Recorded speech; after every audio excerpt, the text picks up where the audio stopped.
Sa atong tubag sa Salmo niingon, ayaw hikalimti ang mga buhat sa Ginoo.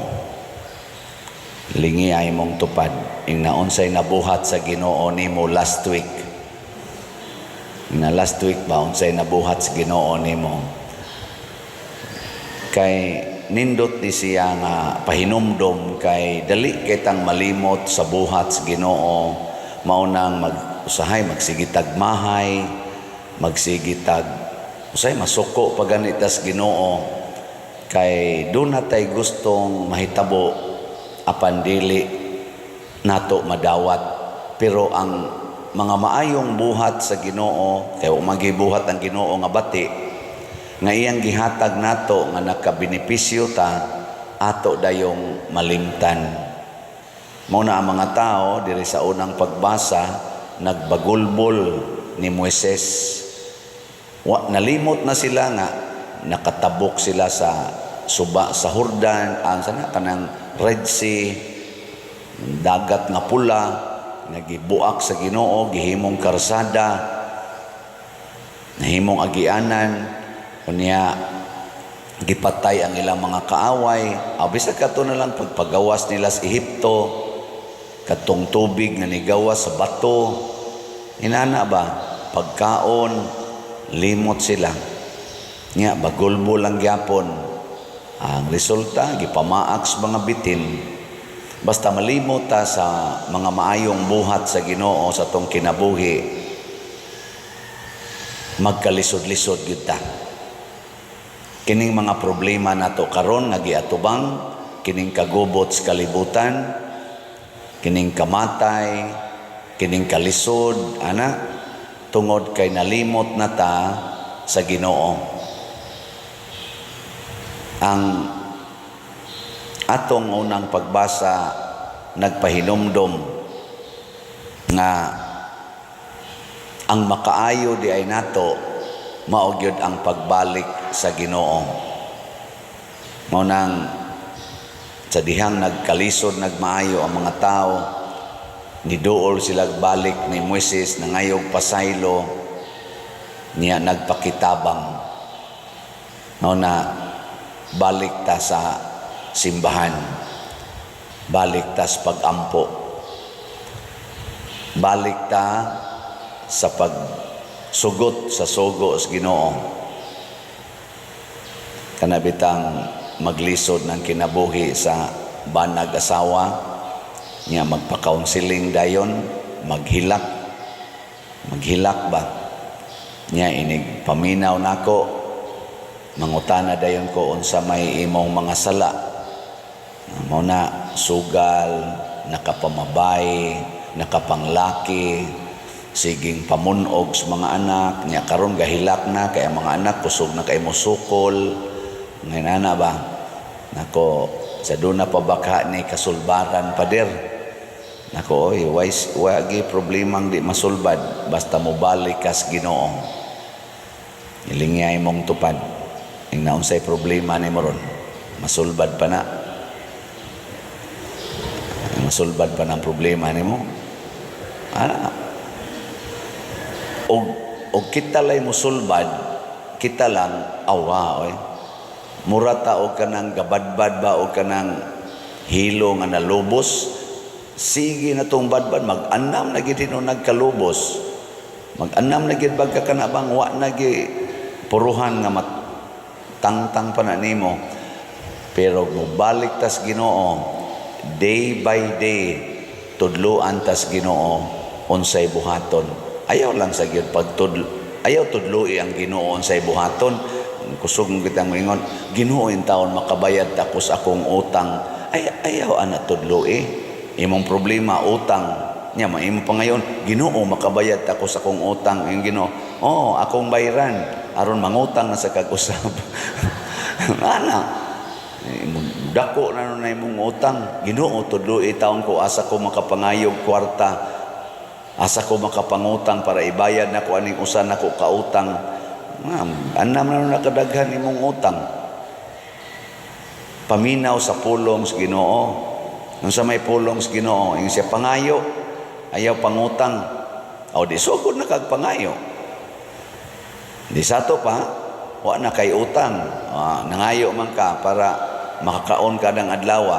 Sulbad na imong utang. Ingka wapam ko kabayad pa der. At least di na ka mangutang. Ana. Nya okay na ninyo. Ginoo mobiya na unta ni sa siging bisyo akong anak, siging suyok. Unsa may imong buhaton? Aron muundang na siyag suyok. Unsa man? Diha sa inyo pasuyupa. Aron di na namulaag. Ayaw sige kasaba. Ang damig pagkaon, atiman na, sige ingong I love you, o anha na magsuyop sa inyo. Musuyop og kape, musuyop og Milo, musuyop og gatas, kay imo namang andaman. Ana, di naman ka magsigyaw-yaw.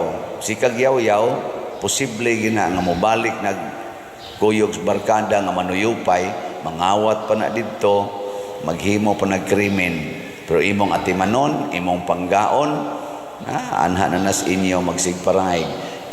Ikaugma dayon padir, akong panggaon. Nya, wa man lagi mausab. Imo sa dayong dali-dalion.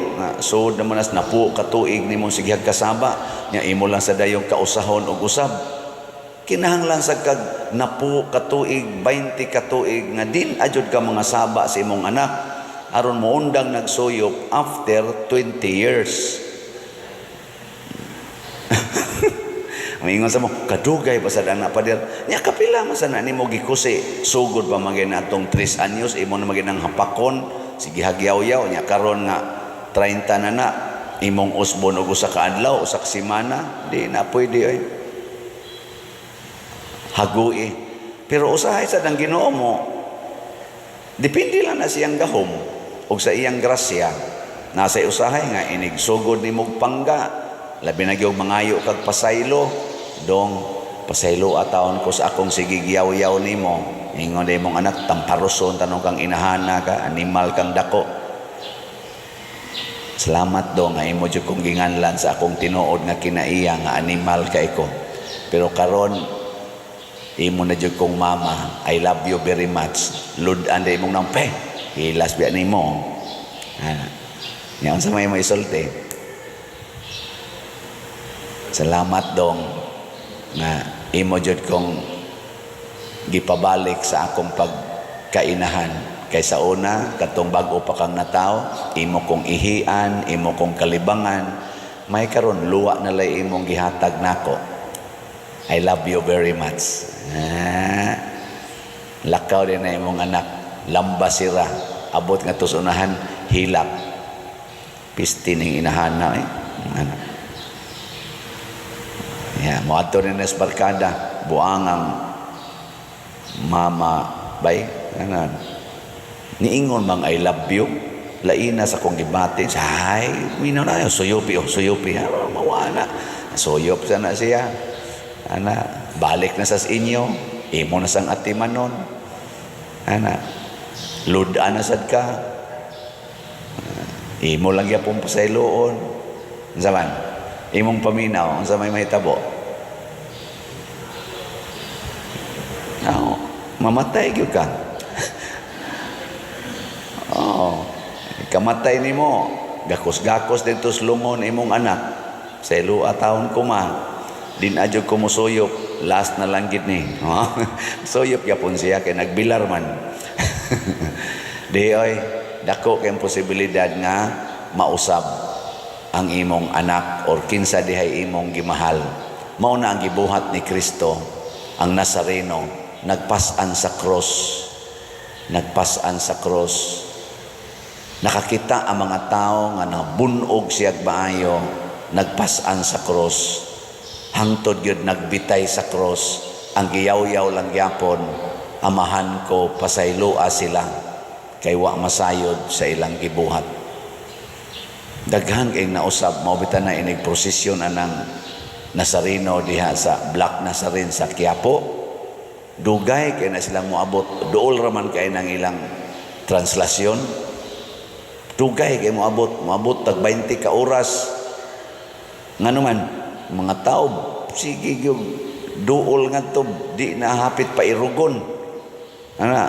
Ambot nga nung mausad na ilang style dito. Kita din Santo Niño, daghan sa kayong tao, pero klaro man atong prosesyon nga dunay padulngan, di man mubabag ang mga tao, pero ila dito, bulag yun. Ila sa nang style, mausad na culture dito. Pero may intag ba usab-usab ng kulturahan, no? Kanabatang mo prosesyon lang yung tinarong ba? Mulinya lang yung tinarong aron mo hikap sa Nazareno. Muban dito ipanglabay lagi tanawa ninyo sa YouTube naman na yung mga anang kuan diha. Ang uban dagan ari magyatak-yatak sa us mga tao ba. Dagan nga to nya kabot dawaton sa hikap ilabay nga to sa mga tao.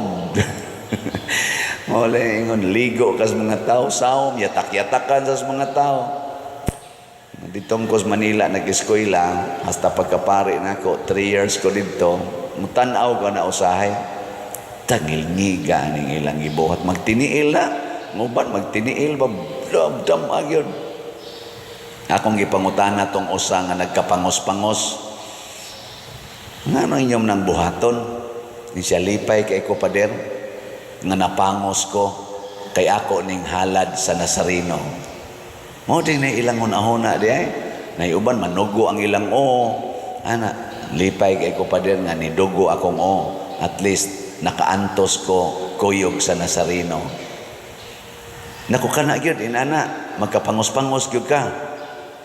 Sa mao ni akong panata pader nga makuan gyud magantos gyud ko. Mayatakan ko masikhan ko basta nagantos ko para sa Nazareno. Nako din aka makak yapon din aka mga saba nga saba yapon buangon ka kamao kang magpasamad-samad sa imong lawas pero di nimo gustong samaran ang imong kasing-kasing. Mo nang niingon si Kristo ayaw gisia dili man si Kristo ang propeta pinaagis Ginoo si propeta isa to limot naman ko ato Joel niingon ang Ginoo pinaagi niya gisia ang inyong kasing-kasing dili ang inyong mga bisti gisia ba inyong kasing-kasing pasabot magantos ta dili lang lawas nya kausarasad maglatos okay man na siya pero nindot yun ang kasing-kasing maoy gision aron mo antos ta pagpasaylo mo antos ta paghigugma mo antos ta pagalagad mo antos tas pagdawat sa atong isig ka makasasala. Gilingi ay mong tupad last na lang lingi ang di mo lingi bati o kasing-kasing ina sugod karon sabat na ko ina sugod karon sugot na kog imong latuson tanawa wag mo manglingi. Sige manindog na ta katong gustong mo sunod ni Kristo.